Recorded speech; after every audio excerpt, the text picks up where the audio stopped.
the subconscious mind is a real thing. That's your inner narrative, and getting back to neuroplasticity, we can turn left at any point in time. A lot of the things that you hear, when you were raised of like, oh, like, well, that's just how we did things, like in our family. Okay, great, but like I have my own mind, so I'm gonna turn left here. All I do is pretty much set up a vibration and an environment that if people want to step into that, they can. But essentially, the 21-day reset is 21 days of.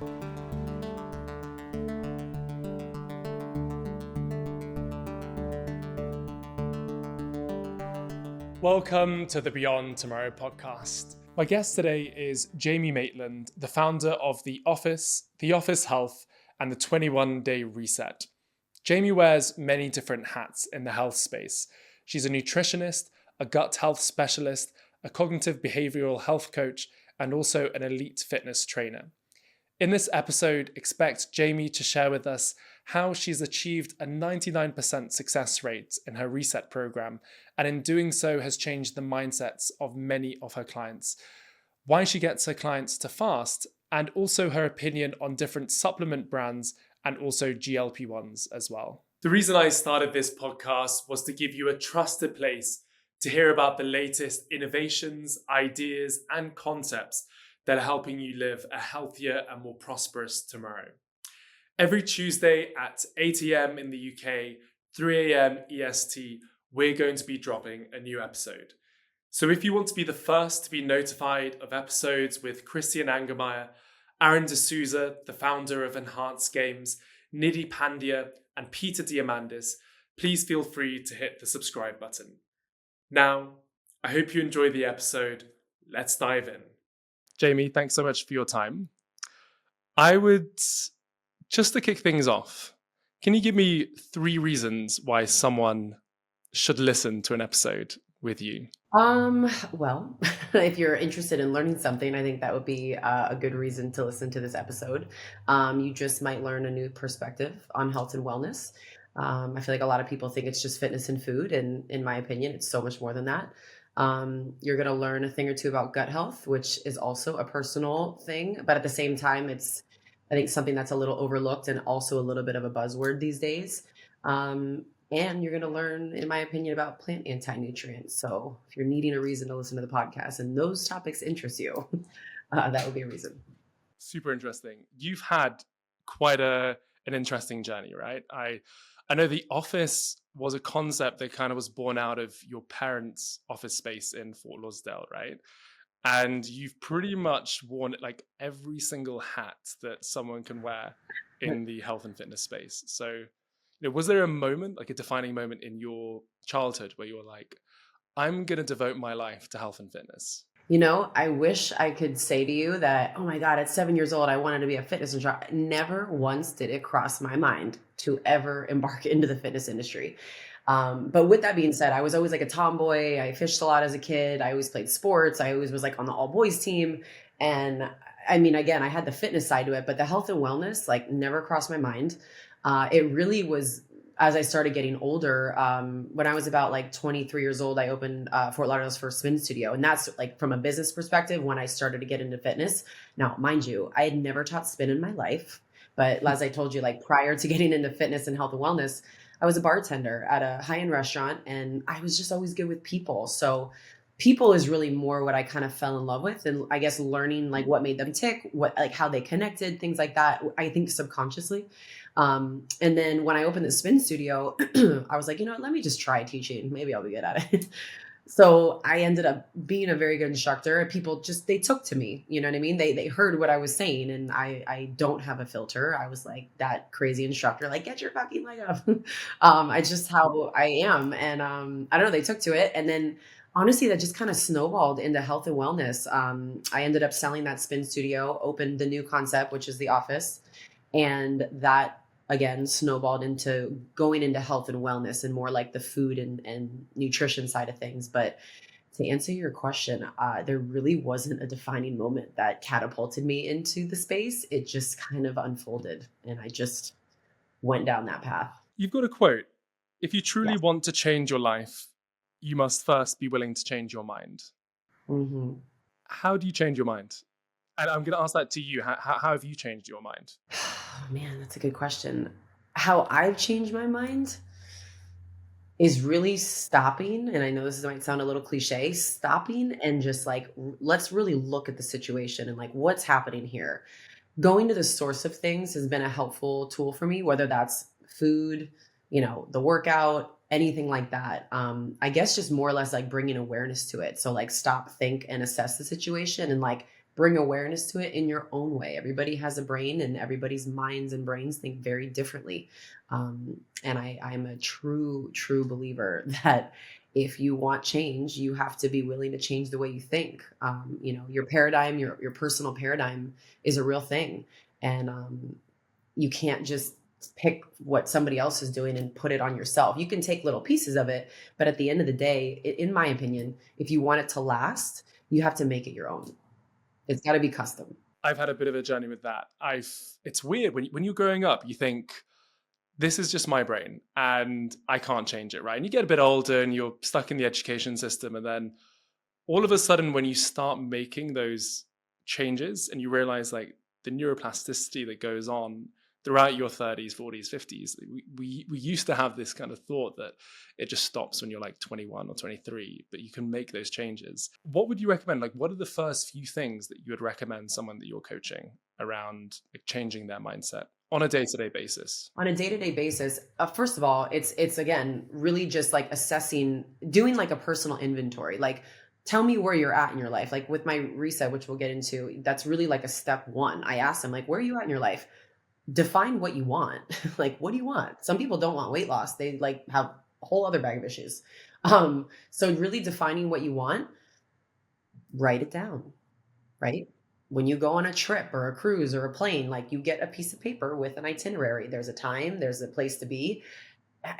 Writing things down is a helpful tool and a very underrated tool in my opinion. So you can see and you have a plan. It's one thing to have a thought, but if you can't plug it into action and you don't know where you're going and you don't know what you want, you're just going to be in your feelings and your thoughts. So a good step one to having that awareness is to write it down and like, let's see what your plan looks like, and then kind of take it from there. But yeah, it really all stems back to the mind and using the superpower between your ears. Yeah, it's crazy again. Like, apparently when you write something down in a kind of journaling fashion or set a goal, you're solving problems. It's kind of a weird thing that happens when you put pen to paper. The brain kind of thinks that you're solving the problem there and then, or you're like setting an action. Exactly. And, the subconscious mind is a real thing. That's your inner narrative, and getting back to neuroplasticity, we can turn left at any point in time. A lot of the things that you hear, when you were raised of like, oh, like, well, that's just how we did things like in our family. Okay, great. But like, I have my own mind, so I'm going to turn left here. You know what I mean? I think it's just without projecting that onto people and telling them that, it's more of like, let me just bring it to your attention. You know what I mean? And do what you want with it. But you really do have the ability to think. Like, we are the top apex predators on the planet because we can think critically. It's one thing to think. It's another thing to be able to decide and be like, yes, no, maybe, no, I want to create something else. So the fact that we even have the ability to do that, I think people should seize on that a little more. Let's just dive into the 21-day reset. Like, how do you get people to reset, change their mindset in just 21 days? First of all, I don't do anything. I do a little bit. All I do is pretty much set up a vibration and an environment that if people want to step into that, they can. But essentially, the 21-day reset is 21 days of no dairy, no lectins, no gluten, no sugar, no alcohol. You got to get your workouts in and you got to drink at least a gallon of water, depending on how much you weigh. That might sound completely overwhelming to an outsider listening in, but I take you through it every step of the way, the entire 21 days. I do it with my clients. I only do them 4 times a year. And I only take about 30 to 40 clients every single reset. I am very hands-on. I am the type that if I can't get a hold of somebody, like, and you send me a mindless email, I am not connecting with it. So I didn't want that for my clients. I wanted to set up an environment that was tangible, that if they genuinely had a question, they could call me and, get a hold of me at any time versus being sent to a hotline. I hold everybody accountable via Instagram, which further solidifies just subconscious accountability. There's big accountability aspect of the 21-day reset, which I think is a big reason why it works. There's a lot of unlearning on the reset versus like, let me just shove kale down your throat. Um, People really essentially learn to use their brain. It's a 21-day, it's an environment set up for 21 days for you to turn your brain on for 21 days. And that's really what I teach at the essence of the reset. Truly. What sowed the seed for the concept, right? You must have been seeing something in the studios to say, like, this is what people need. Yeah. So at the time, COVID happened. So that was one. And I remember talking with one of my instructors. I was like, man, everybody just needs like a reset. I remember saying that word, but in my mind at the time, I was thinking more like fitness, like a boot camp, something. And I was like, no, that's kind of like people have seen that. I was like, what if we did like a whole like kind of life reset? Like obviously there's a food portion of it, but it's more of like, we got to shake off this funk. Like it needed a mind reset. So that's kind of where like the premise started, at least for me. Again, the food and the fitness is secondary. Primary is being able to give your brain a command and follow through. Only about 5% of people can do that. 1% can do that on the daily. And I'm not joking when I say it's a superpower. I've seen it. I do my best to live it myself. And I've created so many things because of it, because I can command my thoughts. So that was really the premise of like how the reset kind of snowballed.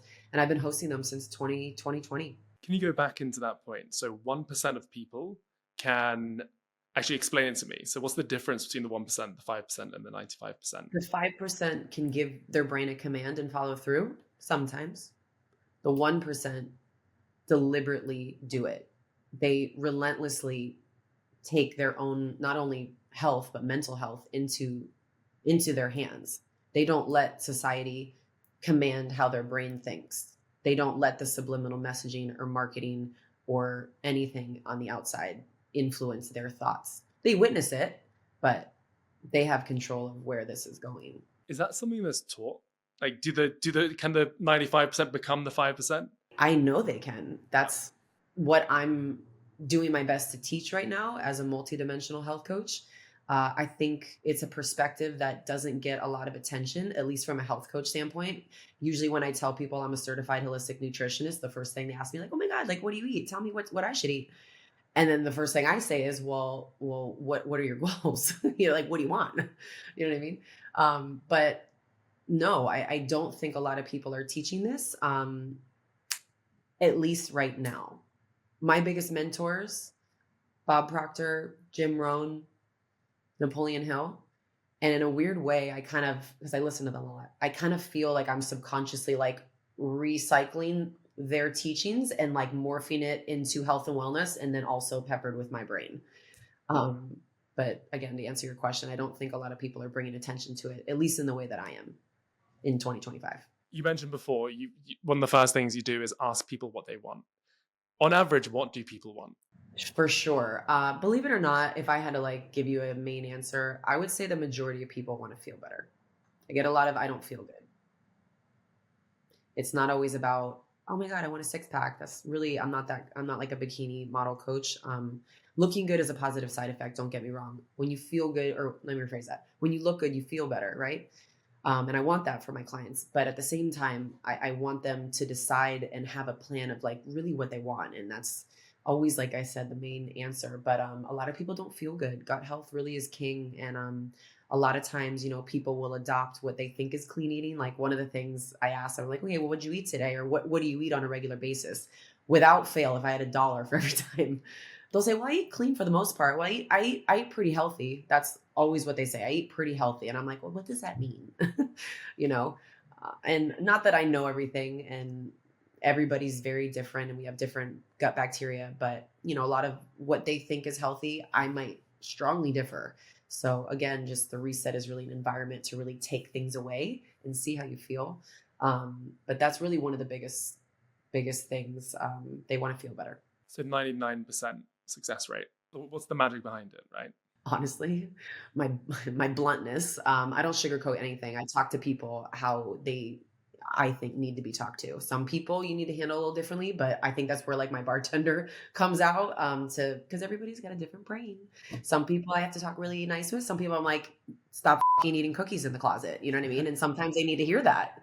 Forgive my language, but sometimes that word brings out enthusiasm, and it's maybe what they needed to hear.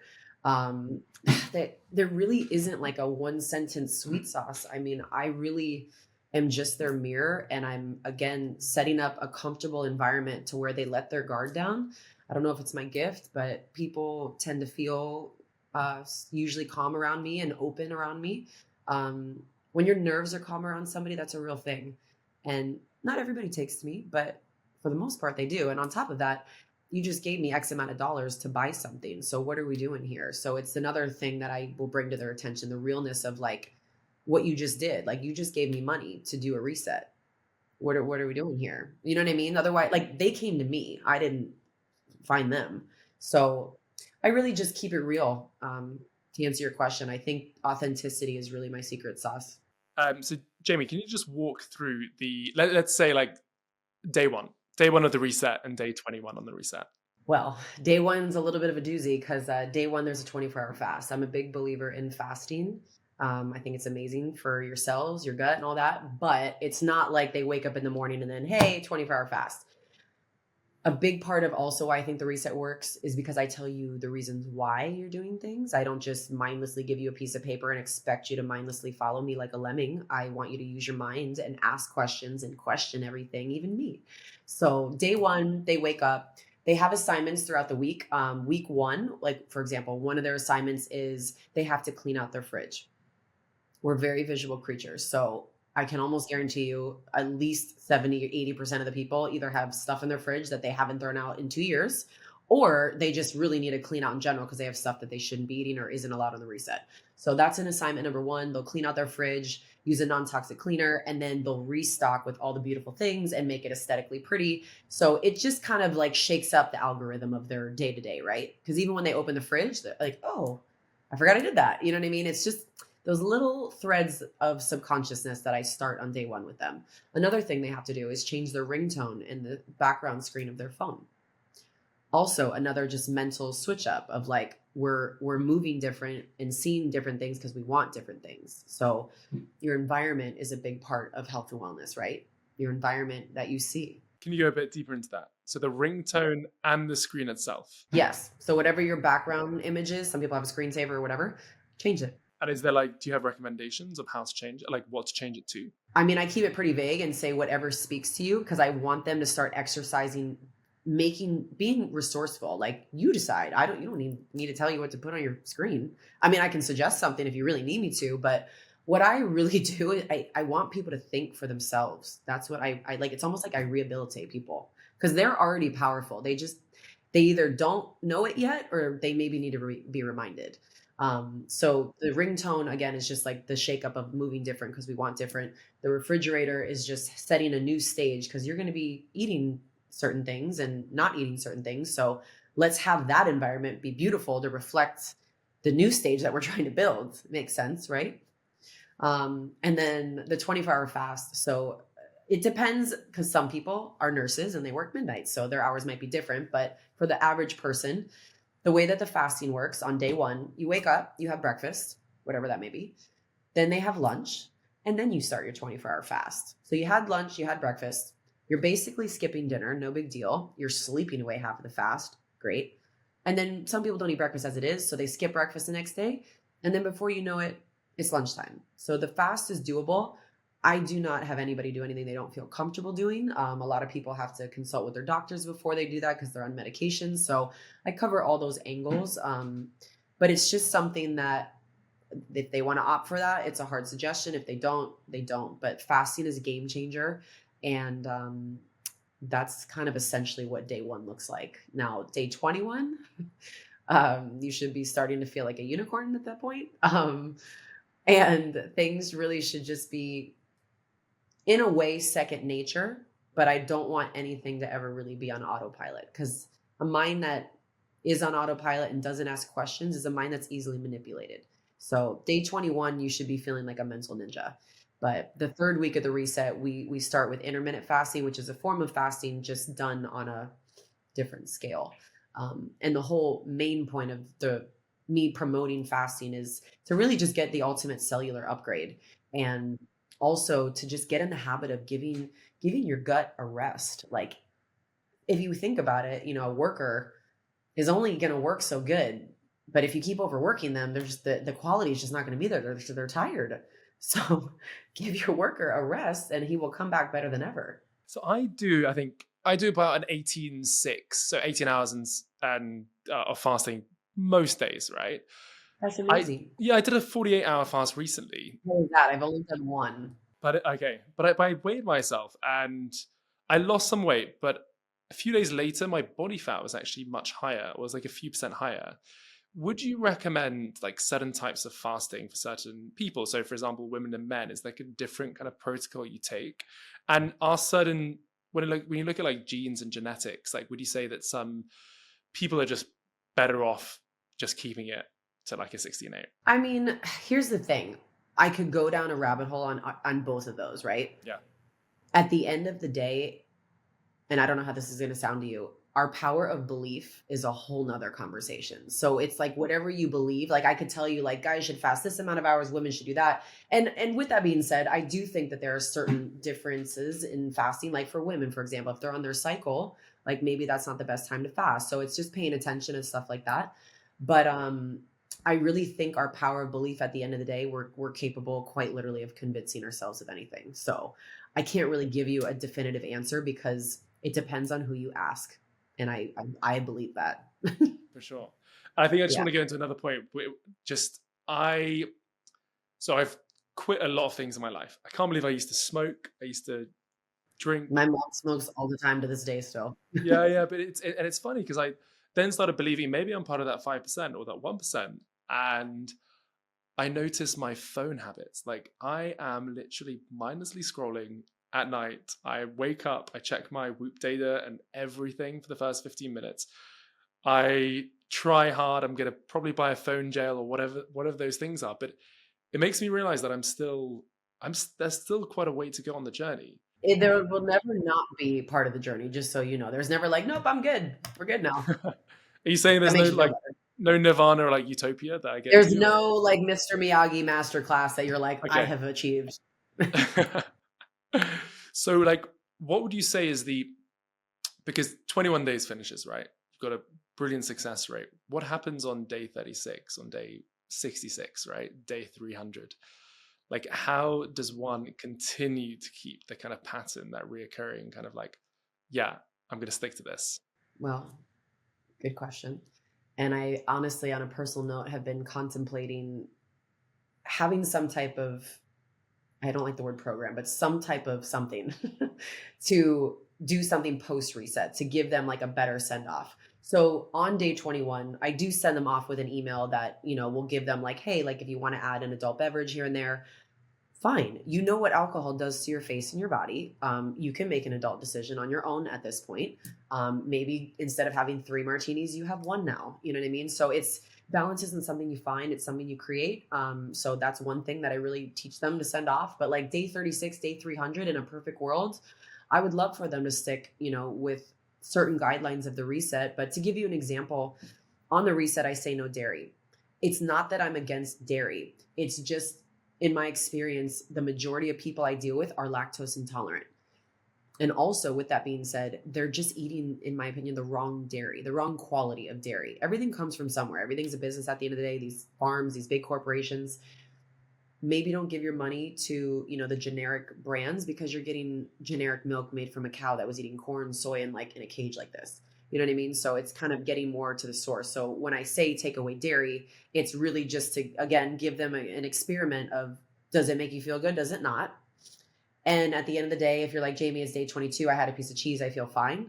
I got it from the farmer's market. It's raw, it's A2, it's organic. Great. Moderation.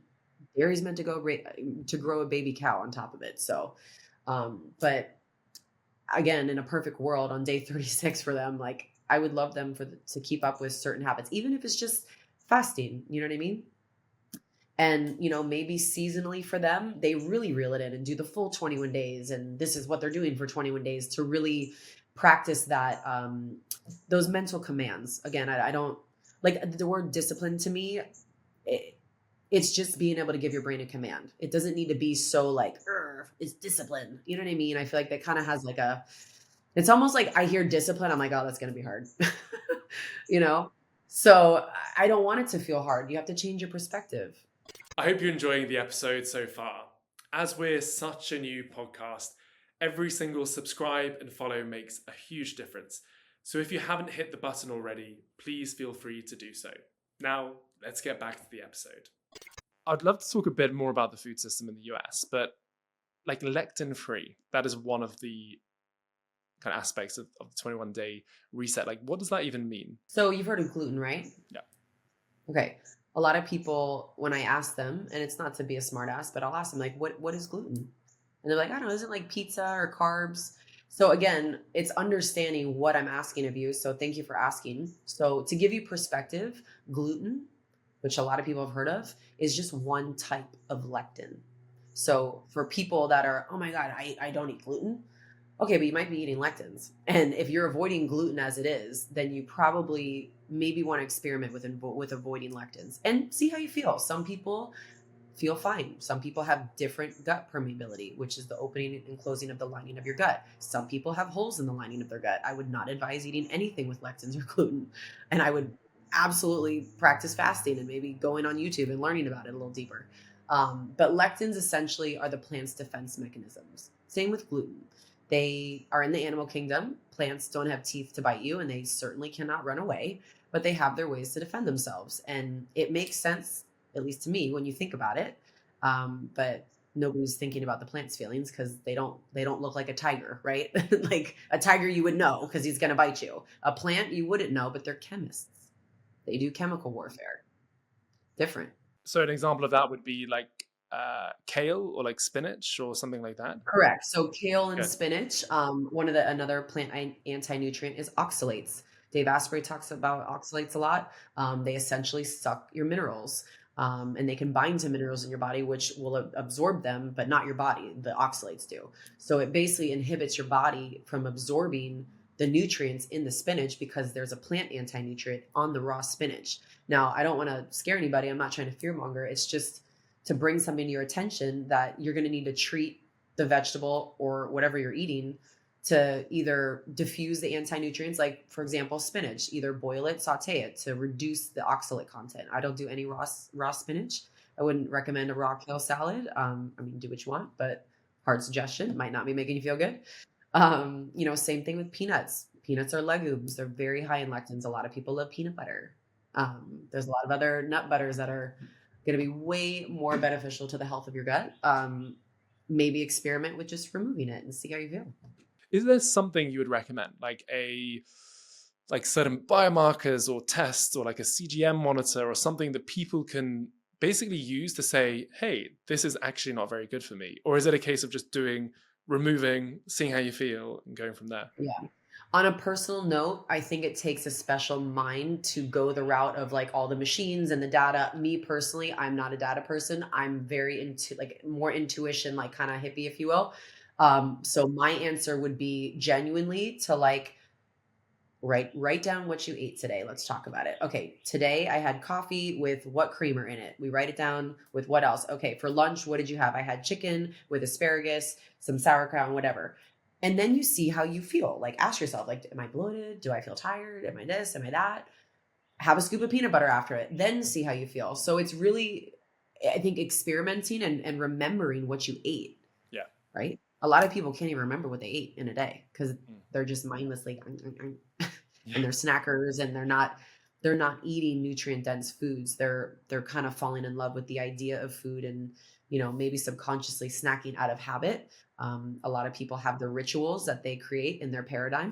A lot of people like to have their cozy popcorn with their significant other at, 9 p.m. at night. And I love that they're connecting, but maybe swap out the popcorn for something else.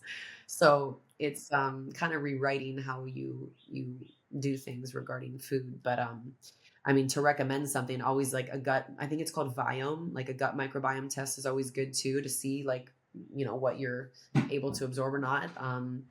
Sometimes an allergy test, like a food allergy is a thing. But also too, again, my biggest thing is like be your own advocate. It's 2025. You have Google, you have all the AI things at your fingertips. Let's figure it out. You know what I mean? Stop relying on other people to give you answers. That's kind of how I feel. I don't mind you going to an expert to get an opinion, but just hear them. Don't copy paste. Let's talk about the Office Health. You've got your supplements, you've got your 4 supplements, and you've got the protein powder that is made, I think I saw, from a certain grade of milk. It's like A2 or something like that, right? Yep. And then we have the unicorn buns, which honestly, nobody in the world has those to my knowledge. They're an innovative product that I honestly created by accident. And they taste like a Hawaiian sweet roll. It's essentially like a burger bun. And then I have a protein muffin mix made from the protein that I have. And then a tiger nut granola, which is not made with oats. But I know that's a lot. So we could just talk about the Office Health. No, but like, why is, okay, first of all, like, why is A2 milk? Again, this is like a very American thing. In the UK, I don't think we're thinking about You different guys types probably already have A2 and it's like the best anyways. So there's different breeds of cows, right? Just like there's different, I don't want to say breeds, but like there's different types of apples, right? There's over like, I think 200 varieties of apples. Same thing with wine and grapes. Yeah. But the breed of cow produces a certain type of milk. So the breed of cow that we use is Jersey cows, and they predominantly produce A2 dairy.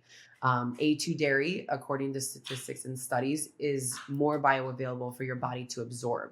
So it's just easier for your body to digest. Now, with that being said, not everybody does well with dairy. So something to consider. Just because it's A2, don't be like, well, Jamie said it's A2. I can have 10 of them. Yeah. No, but that's the difference between A1 and A2.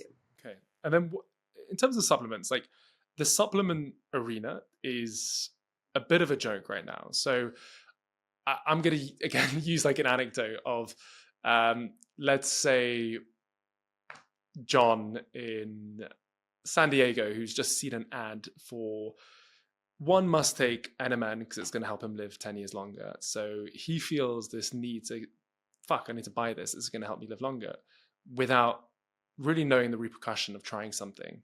Like, where do you think someone should start before they buy any supplement? Immediately research, why should I be taking this? What is it? What does it do for me? And then another thing they should research is who's making it? Where does it come from? And lastly, what is the best way or the most bioavailable way that my body can absorb it? What do you mean by that? What I mean by that is, so I'll take, for example, vitamin C.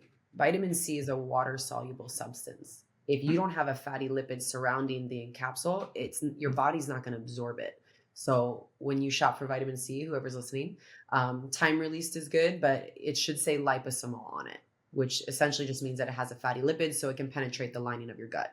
Otherwise, you're just buying expensive urine. Like, it's just, your body is just going to it's like going to pee it out. So yeah, those would be my recommendations to John in San Diego. And for you, Jamie, like, what do you take? Like, what's your protocol, and what have you seen that's made a big difference in your life? The biggest difference, I think, that's made a difference in my life, supplement wise, for sure, collagen. For sure, collagen, especially like with joints. Like sometimes, like I'll have like a little ache in my right knee, and a multi collagen has just been tremendously helpful for me. You got to be consistent with it, like anything. Vitamin C, I think just in general, my immune system and the health of my skin has night and day noticed a difference. Not to, toot my own horn with my brand, but our particular vitamin C we use, I don't know if you ever heard of Kakadu plum. No. So Kakadu plum is the most potent natural source of vitamin C on the entire planet. It's sourced in Australia, and we use freeze-dried organic Kakadu plum. We also use Arcerola cherry and Camu Camu. So that trio alone is like the ultimate, most potent natural form of vitamin C you can possibly get in the world. And we also pair that with zinc and copper. And, your skin's your largest organ. Your body doesn't make vitamin C. I only, on a personal note, take vitamins that to me are essential. Your body doesn't make vitamin C. I take that. We also have a magnesium. There's over like 20 different types of magnesium. As you know by now, I'm a big cognitive health. I'm big on cognitive health. So we do magnesium L-threonate from Magteam. They have been known to cross the blood-brain barrier with their proprietary magnesium. I do a krill oil over a fish oil. Krill oil has choline, an essential nutrient that we need, and it also has astaxanthin, which is an antioxidant. Antioxidants protect your cells, just listeners out there. And krill oil is also a little more bioavailable than fish oil. And then lastly, vitamin D3, you need K2 with it. And my fifth one, I would say, is a good liver organ complex, which will take care of all the vitamin A, all the B vitamins you need. And in my unsolicited opinion, those are like my top five. I think the NMN and the resveratrol and all that, I'm not saying there's not merit to it. It's just a different rabbit hole to go down. It's funny, I had Eric Verdin, who's the president and CEO at the Buck Institute, on the podcast a few weeks ago. And actually, his stack is very similar to yours. Like, would you say the extra stuff is needed, or is it like individual? Or for example, with the 21-day reset, when you're recommending things for individuals, do you ever say, hey, this person needs this or that? Sometimes it depends, mostly if it's like a gut health issue. And it's usually, I'll recommend like an amino acid. Like, for example, if somebody has like major gut lining issues, like I'll recommend, L-glutamine or marshmallow root extract or something like that to heal the lining of their gut. But other than that, I mean, I wish I could say I'm like very, heavily educated on Chinese medicine, but I'm not. It's something I want to get into just because there's so many and there's so much I don't know. But I think for the average, you got to remember, this is like average people that like am dealing with. I don't mean that in that way. I just mean like, the majority of these people are like either realtors or lawyers, or they're just like, they're not in the health and wellness space. So the less I can overwhelm them with, the better. So if I come to them and say, hey, just start with these 4 or 5, like even that sounds a little overwhelming. But if I come in there with all the things and like take 19 other supplements, they're going to be like, okay, I don't want to be like Dave Asprey. Like, start me. No offense. I love Dave. He's great. But not everybody is that extreme, and that's okay. And if you want to be, go talk to Dave. And if you don't, find somebody else that you resonate with. But that's kind of my view on it. And then even like protein powders, there's a lot of junk out there. And it's tough to navigate. And it's like the same thing I would say to that person shopping for protein. Look to see where it's sourced from. Can you maybe get a hold of like who owns it? Like who started the company? Like, I mean, because there's always an intention behind that. Look at the breed of cow and what are the ingredients in it? Do they have any certifications? Because that's a whole nother thing with protein, in my opinion. Because you're dealing with something from an animal, not necessarily a tree. And you are what you ate. And whenever that cow ate is going into the protein you're drinking. It's that connected. Jamie, is there a health belief that you had 5-10 years ago that you don't believe anymore? Yes.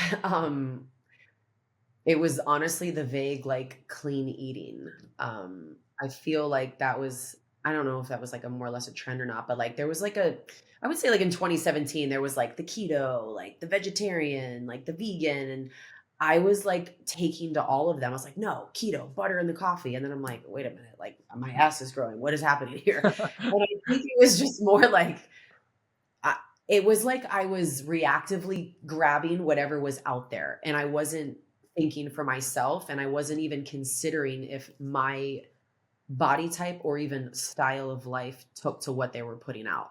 So for me, that was a belief that I had about 10 years ago that healthy eating can be a one size fits all. And, 10 years later, I am a hard no to that. Health and wellness is by no means a one size fits all. It is a fucking DIY, and it will be till death do you part. And I really hope more people deeply start to understand that. Now, like the concept of the Beyond Tomorrow podcast is really aiding the listeners with the innovations, the breakthroughs that are going to change their tomorrow. So if I were to go into your crystal ball, how do you think health and wellness, especially in the US, is going to shift in the next 3 to 5 years? What do you think is going to change? Not only is it like I'm going to manifest this, like I want to put it in the universe, but I really think that you're going to see more personalized nutrition.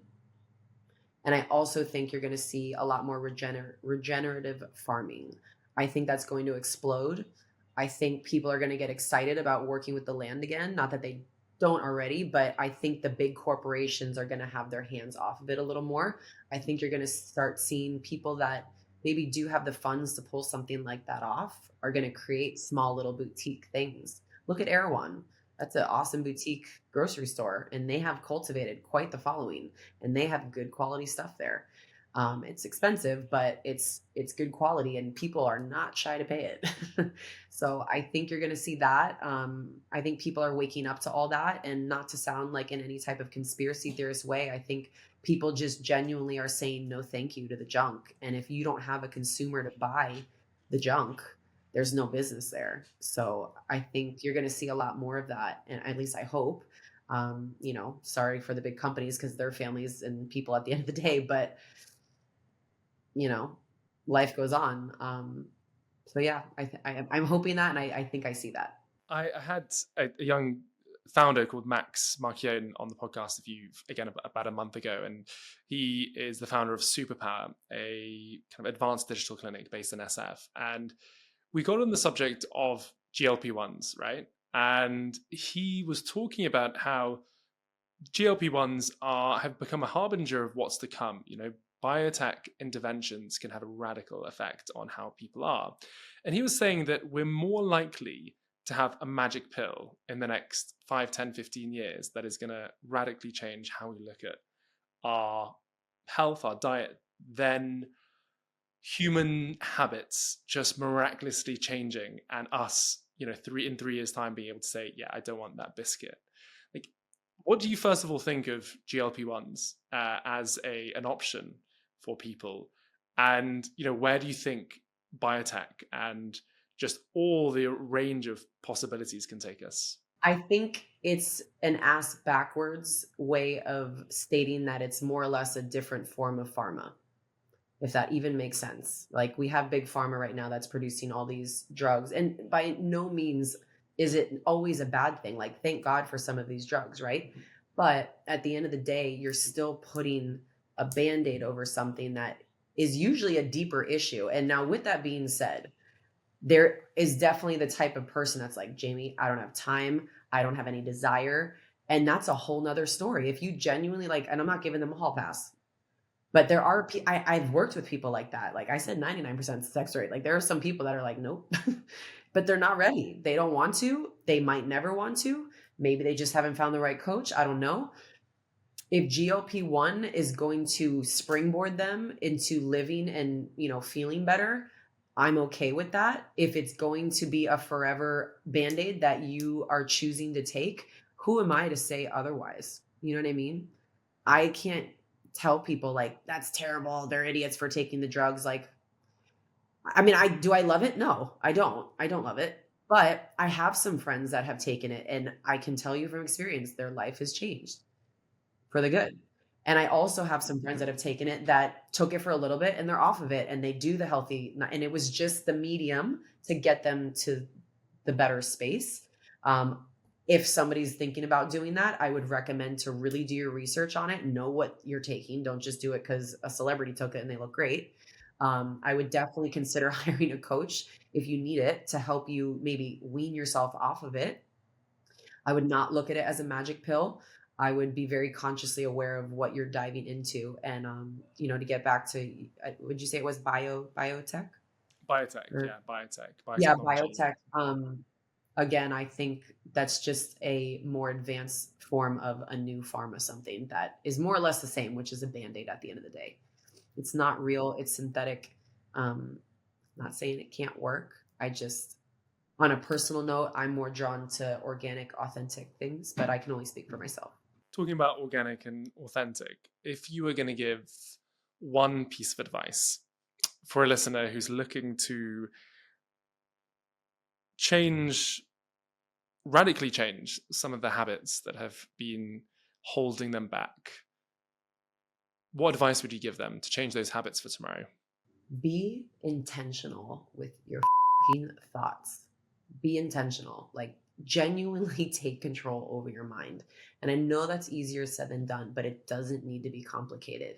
Everyone is capable of witnessing themselves making the decision. They just maybe haven't thought about it.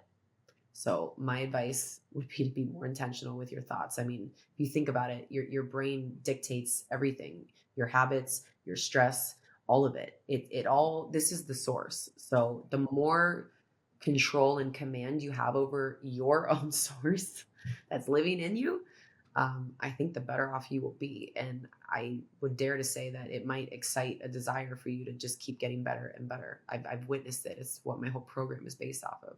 So much of these thoughts kind of happen unconsciously. We end up just thinking for like an hour. Recently I had this realization that I really notice myself when I have a bit of victimness, like, oh, it's so unfair, whatever. And I'm like, hey, why are you going Nobody down this rabbit cares. hole? But it's taken me a long time to kind of get to that point. Like, how hmm do you even become conscious of what is going on up here? Well, you have to find calmness and stillness first, which, again, is kind of like that cliche answer, but it's a real thing. Like, think about it. If you're in a situation like, or you're on the phone or we're doing a podcast, like I need to go to a quiet room to get a calm mind. So go to a quiet space, even if it's in your bathroom, go sit in the bathroom. Nothing needs to make sense to anybody but you. It's your life. You know what I mean? You don't need the room with the crystals and all the things. Go sit in your car if that's a quiet place and just actually have those thoughts and that conversation with yourself, whether it's out loud or internal. You need to really assess your own inventory, and your inventory sometimes and most of the time is your thoughts. And like, what is your thought process? You know what I mean? Like, do you have a ritual when you go to bed? Are we watching Netflix? Are we scrolling? Which, scrolling isn't always a bad thing. Like, I scroll in bed sometimes, but I'm not looking at, Kim Kardashian. I'm looking at things that are bettering my mental health. And there are times that I do put it down. And there's definitely times that I'm like, damn, I'm that person scrolling right now. So I'm with you on that. But, it's always get better, right? I'm a big believer in the 4-5 agreements. And one is do your best. And that's going to change day to day. Life happens. We get thrown curveballs. Life stops for nobody. And it's honestly a DIY. And the more you take it into your own hands, I think the better off you'll be. But to get into awareness, you need to find calmness and stillness. Thank you, Jamie. Thank you very much. You're so welcome. Thank you so much for tuning in to the episode. I hope you enjoyed it. We'll see you next time.